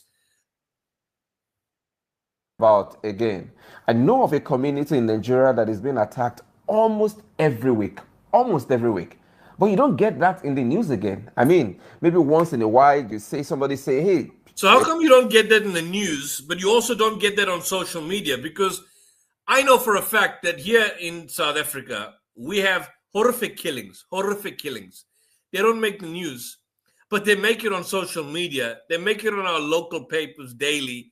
There's an awareness of what's going on. How come there's nothing like that? The number of people are being killed here. They died here. By the way, if you hear that 500 people have been killed in a particular place in Nigeria, know that the number is about 700 to 1,000.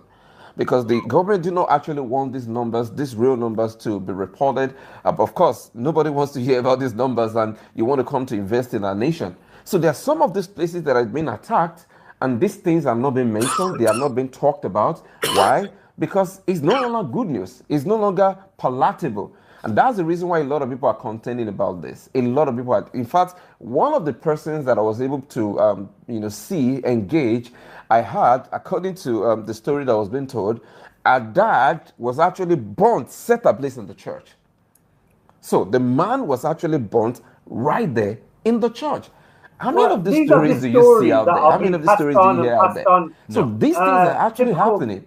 And what is going on right now? I'm so thankful that the world is talking about it right now. Because these are things that... Yeah, he's just narrating a story that he's been told by somebody else that this is what happened. You know, there's no evidence whatsoever. There's no facts. We've been talking for well, I mean, on this stream, but I mean, over the past year and a half, when we discuss and present material, we bring hardcore facts, we bring pictures, we bring images, we bring news reports, we give facts out there. Have you seen and how many minutes has this played for? This played for so far 4.51 minutes. Have you seen any facts being presented? Anything? Just hearsay. We're actually experiencing in this nation. Just before I came here, about a week before I came here, we have a well-known left-leaning comic named Bill Maher.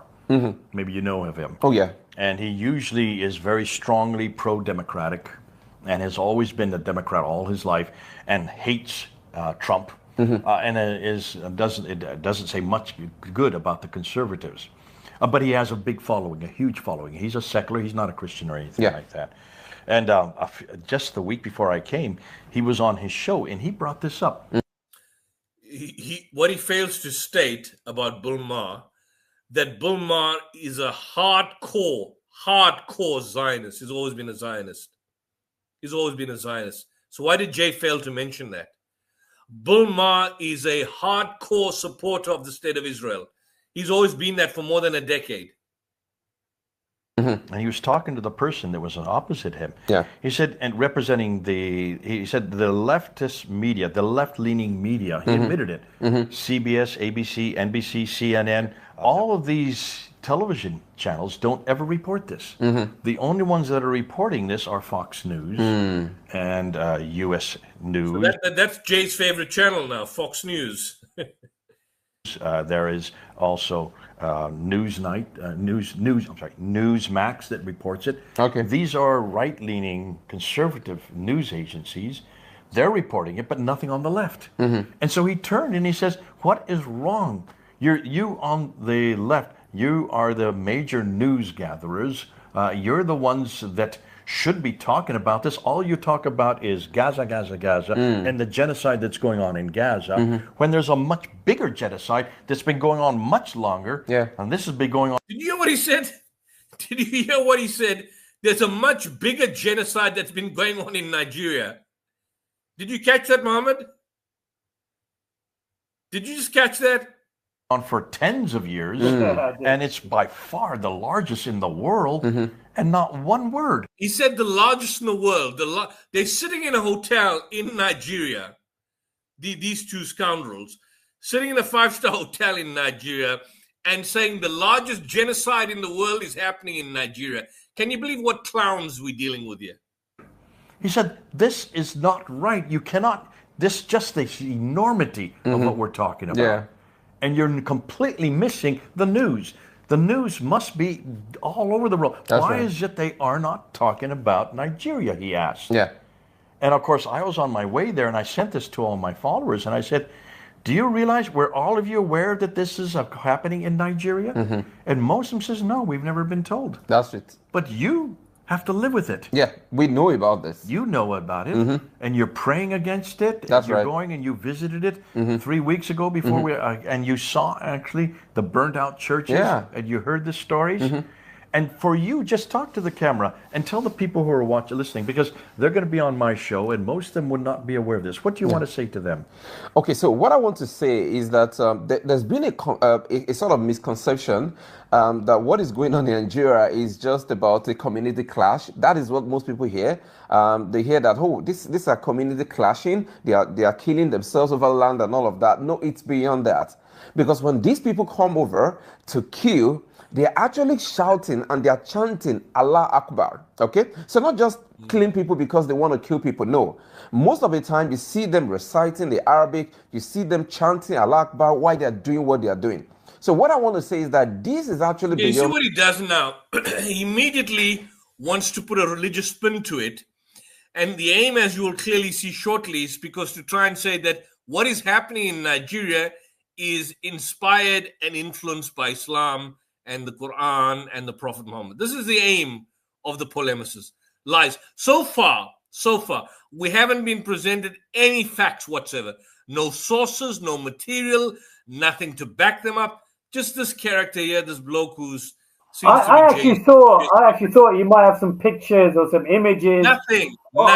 Something generated. Nothing. Just a story that he heard from somebody. Who heard from somebody.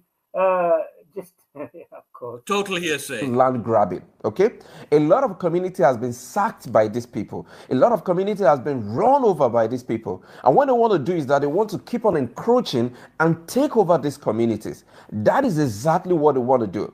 When Boko Haram were actually doing all of the things they were doing, they're actually telling the people, they said that we, Boko Harams, we actually want to kill you Christians because you are an infidel.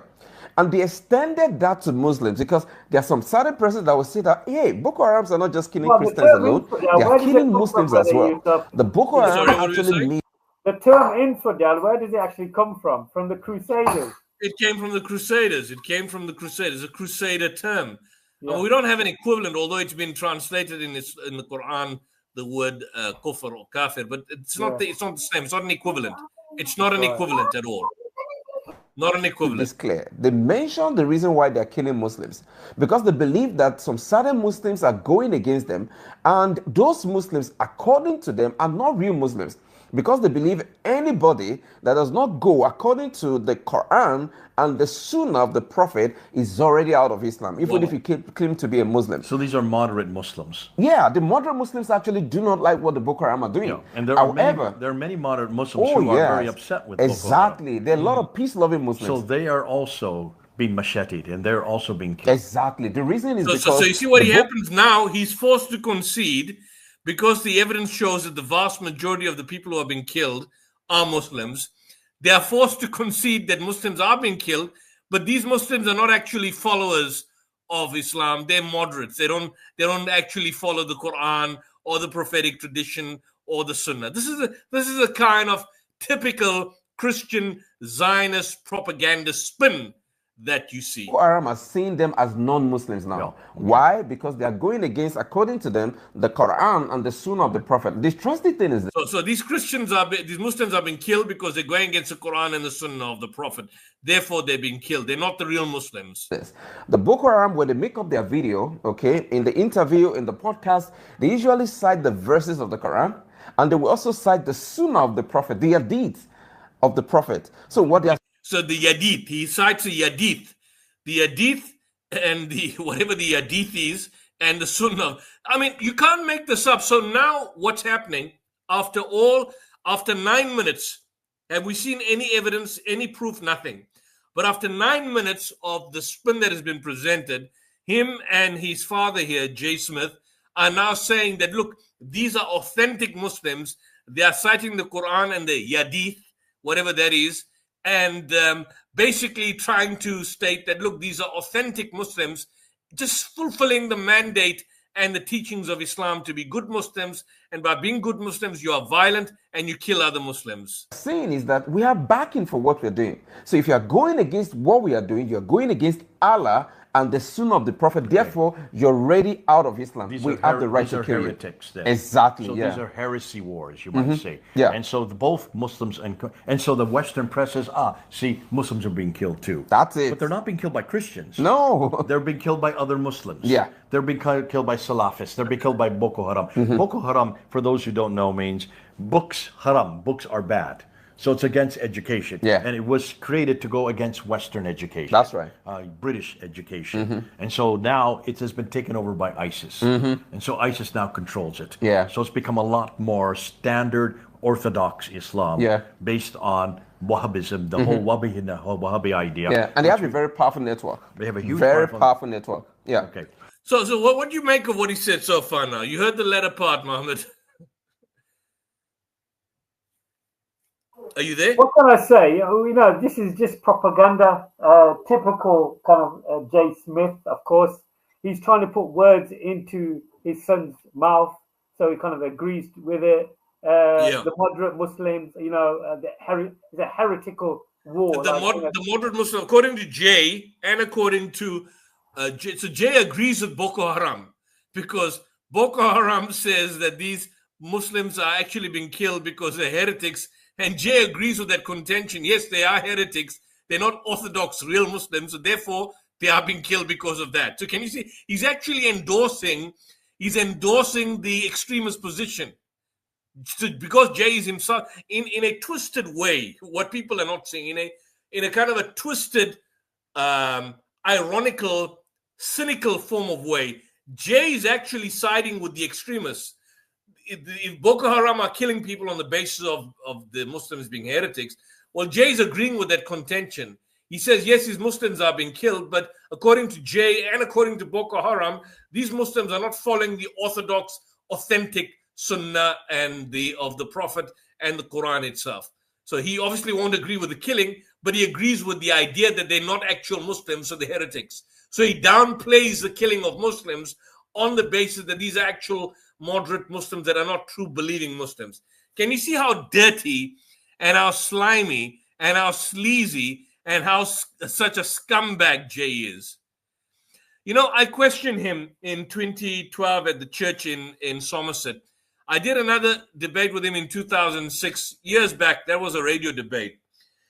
But I questioned him, and this was before his church, because he called himself a Mennonite. I said, why was it, and this was when he was regular at Speaker's Corner. I don't think he's there anymore. He's left for the States. Why is it that every week, whenever you have your ladder put up, there's an individual that stands next to you? And I asked him in the church, you have a look at those who want to see the debate, that there's an individual that stands right next to you. This was before he had that other short lady joining him and so on. But there's an individual that's with you, next to you, doesn't speak, but he's got an Israeli flag draped around him and draped around his own little table that is right next to you. How do you explain that? How do you justify that position? This was, of course, before the genocide, but there were killings that were taking place, Operation Pillar of Defense, Operation Iron Lead, and so on and so forth. All of that had happened, and he had no answer. So these guys here are not concerned about violence. They're not concerned. Have you ever heard him speaking once against those Christians that were killed in Gaza, against those Christians that were killed in the West Bank, against that particular church that was bombed by the Israelis, where those 3 women went outside to go and fetch water, and they were blown up by the Israeli snipers in cold blood? In cold blood, the church of Sophronicus, I forget the name of it, in November, December 2023. Did you ever hear anything from this lot? Not once. Not once. When it comes to the Jews and the Zionists killing Christians, that's fine. They can't speak out against that.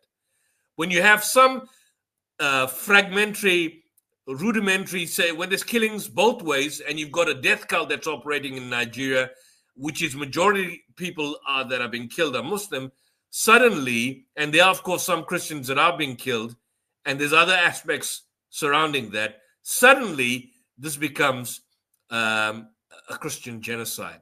And so it's a useful tool for missionary tautology.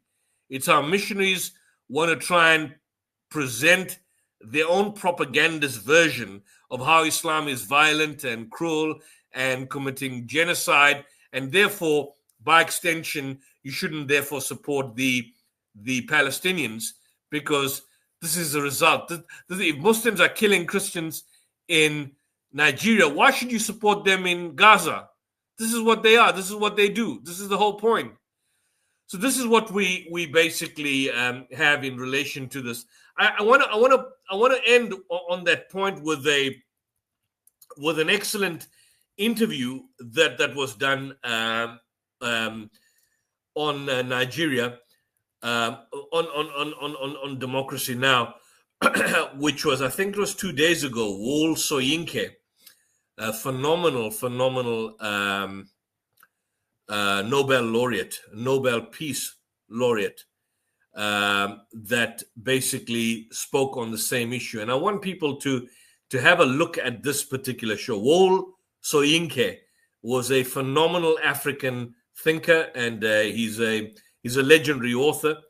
Just have a look at this and hear what he says about Trump's attack. I just want to point this out to you, and if you can just share the screen and expand this. As we turn to Wole Soyinka, the acclaimed playwright, author, and poet, the first African to win the Nobel Prize for Literature.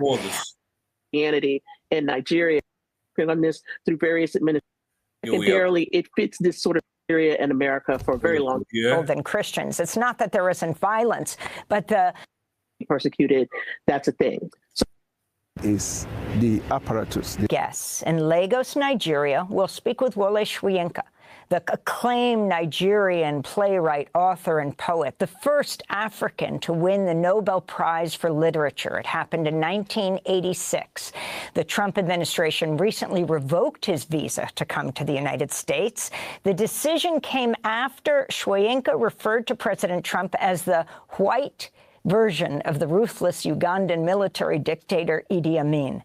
And we're joined by Anthea Butler, professor of religious studies at University of They revoked his visa because he described Trump as a white version of Idi Amin. Imagine that. Pennsylvania. Her most recent book is titled White Evangelical Racism, the Politics of Morality in America. Professor Butler, White evangelical racism. And what you saw there on display in the video by Jay was white evangelical racism on full display. And they've got their Uncle Toms. He's got a black boy with him. You know that Korede, that chap there who's next to him? He's Jay's boy. He's Jay's boy. So it's like the proverbial house nigger that you use to promote your own imperialist agenda. That's what they're doing. Explain, were you surprised by President Trump going after Nigeria this weekend, saying they could bomb, they could strike, they could move in with guns blazing, saying Christians are being killed there? Can you explain where this is coming from? I'm never surprised at the hyperbole of our president. Let me just say this. I think that this has been a longstanding concern of evangelical Christians in the United States. And so if you think about this in terms of the president's base, this is a move, I think, in part to energize them, to have them think that he is thinking about Christians in other places. So this theme of persecution of Christians is a very politically charged and actually religiously charged theme for evangelicals across the world. And when you say that Christians are being persecuted, that's a thing. So for him to say this on Truth Social, I think provides two things. One is this is something that the administration is thinking about insofar as somebody probably told them to think about it. That's number one. And number two, it serves another purpose. It serves to energize his base.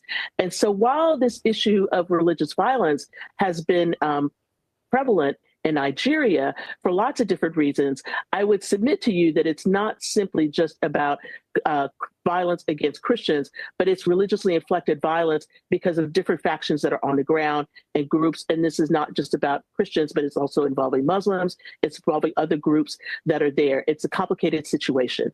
In fact, with Boko Haram, you have them most attacking in the north, and in the north, it's more Muslims that are being killed than Christians. It's not that there isn't violence. You see what she says? It's mostly Muslims that are being killed. So if it's mostly Muslims that are being killed, then why are you not talking about a Muslim genocide in Nigeria? If you want to talk about a genocide, why are you not talking then about a Muslim genocide in Nigeria?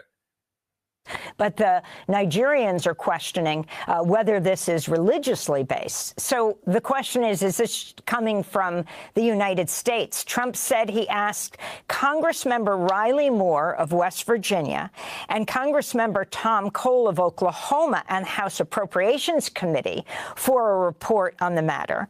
Congressman Moore had sent a letter to Secretary of State Rubio urging the Trump administration to take immediate action to address systematic persecution and slaughter of Christians in Nigeria, saying that Nigeria is the deadliest place in the world to be a Christian. So talk more about the white Christian nationalists in the United States going after Africa's most populous country and maybe of relevance, the largest oil producer, as Venezuela is in Latin America, which... You catch it? White nationalists concerned all of a sudden about black Christians in Nigeria. The height of cynicism. When they are against their own blacks in the United States, they're concerned conveniently when it suits them against, but it's an Islamophobic agenda. This is the whole point. It's an Islamophobic. It's got nothing to do, even if they were hypothetically being killed, it's got nothing to do with them dying. They don't care. They're more concerned about promoting an Islamophobic agenda. That's the whole aim. President Trump is threatening to attack, but the largest oil producer in Africa. Yeah, I find that very interesting that these are two oil-rich states that he is interfering in. So that's number one. Number two, let me say this about Nigeria and Christianity. There has been a religiously sort of back and forth between Nigeria and America for a very long time. If you think about that towards televangelists, and that sort of exploded in the 1990s. In the 2000s, you have many giant mega churches. So it's no surprise that, politicos here, especially those who are Republican and Christian, would be interested in Nigeria for not just, financial gain, but also because this is a country that in the South is predominantly Christian. Okay, so that's number one. And number two, I think, which is actually even more important, is that this is a place where the administration could prosecute a holy war. And what I mean by that is that they can use certain kinds of things that have happened in the news. If you think back 2 years ago, there was a massacre of Christians during the Christmas season. There have been, Boko Haram capturing girls. These were mostly Muslim girls, actually. Those girls that they captured, mainly, again, Muslim girls, not Christians. If we think about all of these cases, this falls into that kind of framework that evangelicals understand, first of all, and then secondarily, it fits this sort of savior narrative of this American sort of ethos right now that is seeing itself going into countries for a moral war, a moral suasion, as it were, to do something to help other people. Now, I think it's very interesting to also think about the fact that the president of Nigeria is a Muslim. He is married to a Christian wife. Nigeria is complicated religiously. And I don't think that the ways in which that this is being portrayed in, the popular ways in which we report on what he says, right, the president says, is a way that you should understand Nigeria. It is much more complicated religiously. There's religious violence. There have been people in this country for years who have been working on this through various administrations. And it certainly was going on during the first round of the Trump administration, but he didn't seem to care about it then. So how come was Trump not interested in it back then? When it was worse during the Trump administration, there were more killings, statistically speaking. Of course, there was no Israeli genocide as you have it now. at that stage. Why now? And finally, before we go to Wole Soyinka, the Trump administration sharply reducing the number of refugees admitted annually to the U.S. to 7,500 people from like 125,000. Most of those 7,500 will be white South Africans who are... Imagine that. They're reducing the number of refugees. As I mentioned earlier, they're talking about taking a genocide in Nigeria. Well, how come you're not allowing Nigerians to come in and you're taking white South African nationalists who are not being subjected to a genocide at all in my country? There's no white genocide happening. It's garbage. Garbage that only the birds can believe in. Or even birds. Birds are far more intellectual and have a slightly higher level of IQ than this current administration, but nothing like that. But you're only giving them refugee status? Are mostly Christian. Yes. I mean, I think this is sort of disingenuous to say you're going to go in and save Christianity in Nigeria when you have, banned Nigerians from coming to this country.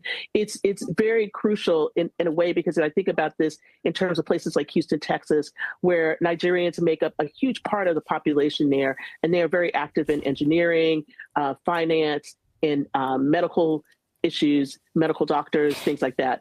You are banning a community that is very, how shall I say, that when they come to the United States for education or to work, very professionalized. This is not, people who are coming because they want to seek asylum. They are coming to contribute and they want to be able to come in. But the fact that this administration is on the one hand saying, we want to go in and save Nigeria, but on the other hand, not letting Nigerians into the country, and you're only going to let South Africans in, and white South Africans to boot, that is pretty much telling you exactly where this Christian nationalist administration is. Well, Anthea Butler, professor at the University of Pennsylvania, we thank you for being with us as we turn to Wole Soyinka, the acclaimed playwright, author, and poet, the first African to win the Nobel Prize for Literature. You teach at NYU Abu Dhabi. You're not in the United States, and looks like you can't come here because the Trump administration has revoked your visa. Can you start off by responding to President Trump saying that they're going to strike Nigeria guns blazing? Could you repeat what Trump was alleged to have said? I missed the latter part. Trump said in a social media quote that he could attack Nigeria guns blazing to save Christians in Nigeria. Interestingly, Professor Soyinka, you were raised as a Christian, and now you've been denied your visa. Can you respond to him saying he's cutting off aid to Nigeria and could strike Nigeria? Yes, guns blazing, and the word vicious, I think, even appeared in either that statement or another. Yes. That the war will be vicious, etc., etc. Let me begin by just stating my conviction that we must separate the problems which Nigeria has and has had for decades. Separate that from President Trump's recent response. The Christian Islam, or Islam versus the rest, or even Christianity versus the rest, that kind of dichotomy has existed, as I said, for quite a few decades. It's escalated, it's become truly horrendous in many aspects since politics got mixed up with religious differences. In other words, when religious differences began to be invoked as a means of political power and even social and economic powers, we've had unquestionably the issue of impunity. In other words, if we identify, for instance, certain extreme groups in one religion, and the perpetrators of these horrors get away with it openly. And I'm going to illustrate. There was a girl, a student, who was brutally lynched, really savage and dehumanized before being killed. I wrote a play about it. I was so exercised by it. I wrote a play which was produced, in fact, in my department in Abu Dhabi. And the allegation was that she blasphemed against the Prophet Muhammad, which she did not, by the way. I mean, that's proven. Right. It's bad enough. It's excruciating enough. But when it is followed by the perpetrators who were charged to court, who were eventually acquitted, or at least the charges dismissed, when it gets to the level where such perpetrators go on internet displaying a box of matches and saying, I quote, "There's the box of matches with which I killed.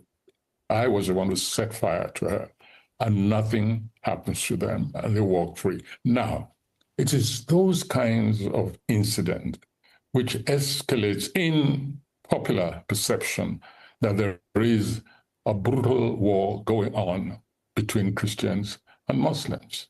Whereas in truth, we're dealing with extremists. We're dealing with political Islamists, known sometimes as ISWAP across West Africa or Boko Haram within Nigeria. These are the real enemies of society, not Islam as such, not followers of Islam, the Muslims as such. It's the political Islamists, extremists, the psychopaths. Unfortunately, they've allied with similar movements outside Nigeria, and so they have a steady supply of arms. I mean, they carry arms so sophisticated that sometimes the military cannot subdue them. Then you had, frankly, let's be honest, some very lackadaisical leaders in the direction of curtailing, just curbing this monstrosity of fundamentalism, of homicidal fundamentalism. We have groups very well armed who swoop on villages and they cite fidelity to Islam. Now, these are the real enemies, not Muslims.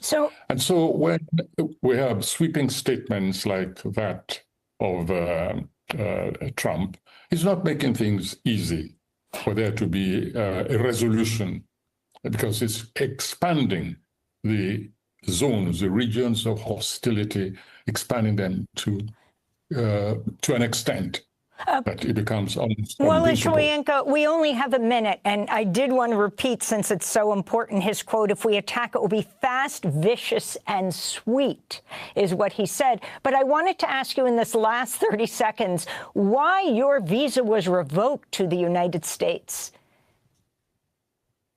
I have a feeling that I haven't been flattering Donald Trump, and I see no reason to do that.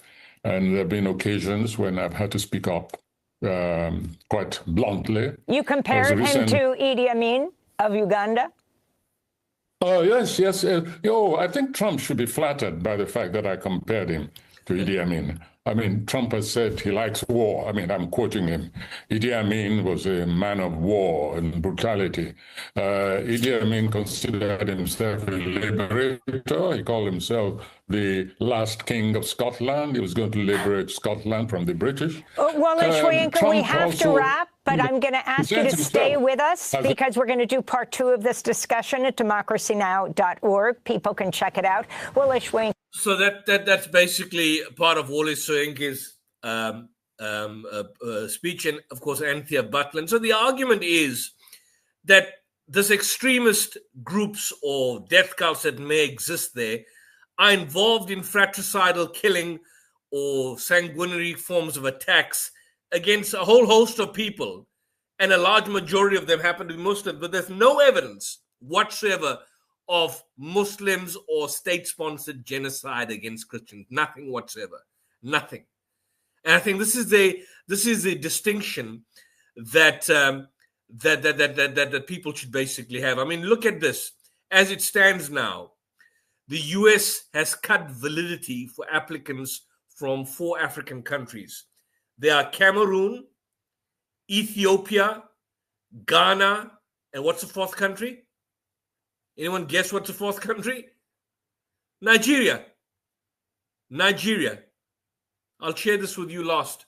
I thought this was much, much earlier, but this was actually from July 2025. So again, did the genocide just start now? This is here.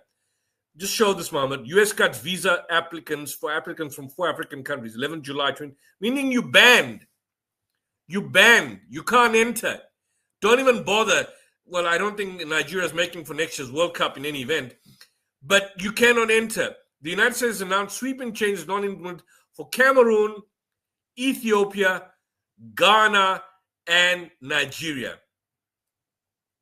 And it's described as a part of a global reciprocity realignment, a sharp shift from previous visa terms, which often allowed multiple entries over 2 years or more. Nigeria has denied reports that only offers single entry visas for 3 months to U.S. citizens. So they want to take basically some sort of sanction against Nigeria. On Friday, the U.S. Embassy in Abuja denied that Trump was engaged with that as punishment for Nigeria not giving to its demands. He says that the real reason for the visa restriction was technical and security benchmarks that had to be respected. This is a U.S. Embassy. So it's quite fascinating that it's so concerned about Nigeria and Nigerian Christians, but won't even allow them entry for a significant period of time to the United States, or even for that particular matter, give them refugee status. So it's not concerned. It's not concerned. Those Christians out there who think Trump is your God or your savior, this man is a fool. He's a narcissistic maniac. He's an imbecile. He's demented, just like Biden before him. He's got no understanding on the political dynamic. You know, he's a psychopath himself. To describe him as a supervillain, you know, actually even puts him as gives him too much credit, because this guy is a fool. I mean, this guy is a total and utter fool, evil fool, a useless man, and someone with no degree of sense in terms of what is happening in his country and certainly different parts of the world. So that was Wole Soyinka and Anthea Butler on democracy. Now, I thought I might just share that to provide some sort of context that there is a genocide happening, but the genocide we see happening is in one place, and that's been committed by the State of Israel, and that's been confirmed by almost every single genocide scholar out there. So I think that's what I have to say, Mohammed. Any comments from you? No, that was excellent, brother Yusuf. So much information, so much resources for everybody to take in and to learn from. And we really we encourage people to go through the stream and take out particular snippets and put it onto your social media, because we need to unpack this and call it out for what it is, just fake news. And what Brother Yusuf said, for the last 2 years, the genocide has been happening, but it's not in an African continent or an African country, but rather it's in Gaza. So our prayers and supplications go for the people of Palestine and, of course, Muslims around the world for what they're going through, the oppression, and, of course, Sudan, which is not even meeting or coming onto the news, hardly is even mentioned.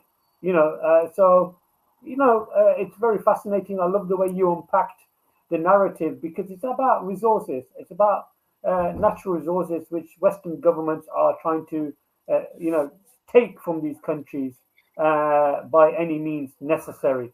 And once again, Brother Yusuf, thank you for joining me for today. I know it's late to where you are. It's like 8 p.m. here in the UK. I don't know what time we're going close to 11 in South Africa. Wow. So we will get pretty late, yeah. Thank you so much, Brother Yusuf, for joining me. For those brothers and sisters who are watching, don't forget to go to the South African Debate Initiative channel and subscribe, like, and share. Once again, thank you for watching. Final words from me, and then I'm going to pass on the mic to Brother Yusuf. Don't forget to like, share, and subscribe to the COVFF channel. I've got so much content to be uploading soon, especially from the Dawah store here in Coventry, and I really appreciate your support. Final words to you, Brother Yusuf, before we wrap it up for today. Yeah, well, thank you for this. Like, share, subscribe, hit the like button, share the stream, edit it out. I'm sure Muhammad will probably find one or two aspects to edit this on a short to upload this. There's no copyright in any of our programs. We have been shadow banned in the past, and I believe his channel may still be shadow banned. So there was some content on Israel that he had done, which was on the Coventry Faith Foundation, which you may not find there because we want to see if the algorithm kicks up. But if you want to view those past streams we've done, you can view it on the South African Debate Initiative YouTube channel. I think Sudan is an important topic. We need to discuss and focus on Sudan and probably unpack what is really going on there. I last did a write-up on Sudan, I think a long time ago in a public newspaper in 2004, on the then Janjaweed, who were the forerunners to the RSF. And maybe in the next few forthcoming days, we may delve into Sudan, or probably get someone that is more of an expert on the Sudanese crisis. So till then, good evening, good afternoon, good morning, wherever you are. And of course, Assalamu alaikum. And peace be upon everybody out there. And that's what we always call for. That's what Islam calls for. And that's what we even say when we supplicate, Allahumma anta salam, on you be peace. And we ask you for peace. And we want you to invoke your blessings on us and on people throughout. And of course, keep the Palestinians in your supplication as usual. And we certainly continuously support their struggle and indeed their liberation. So till then, next time, take care and all the best.